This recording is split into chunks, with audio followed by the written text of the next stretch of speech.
तोशा खाना रेफरेंस नवाज शरीफ कितने असासों के मालिक, एहतसाब अदालत में जमा रिपोर्ट की तफसीलात सामने आ गईं। रिपोर्ट के मुताबिक नवाज शरीफ और उनके जेरे कफालत अफराद के नाम लाहौर, शेखुपुरा, मरी और एबटाबाद में जायदादें हैं। मरी में बंगला, चांगला गली, एबटाबाद में 15 कनाल पर मकान और अपर माल लाहौर में जायदाद शामिल है। साबिक वजीर आजम और उनके जेरे कफालत अफराद के नाम 135 अपर माल लाहौर में अराजी, लाहौर के मोजा मानक में 936 कनाल, मोजा बडो कसानी में 299 कनाल, जबकि माल रायवन में 103, मोजा सुल्तान के में 312 कनाल जमीन है। जिला शेखुपुरा के मोजा मंडियाली में 14 कनाल और मोजा फिरोज वतन में 88 कनाल जरई अराजी है।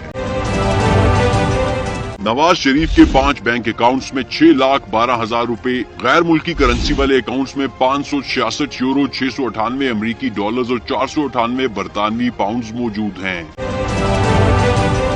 Excise and taxation office Lahore और इस्लामाबाद के मुताबिक नवाज शरीफ के नाम 1 लैंड क्रूजर, 2 मर्सिडीज और 2 ट्रैक्टर रजिस्टर्ड हैं। साबिक वजीर आजम के मोहम्मद बख्श टेक्सटाइल मिल्स में 4,67,950 शेयर्स, हुदैबिया पेपर मिल्स में 3,43,425 शेयर्स, हुदैबिया इंजीनियरिंग कंपनी में 22,213, जबकि इत्तेफाक टेक्सटाइल मिल्स में 48,606 शेयर्स हैं।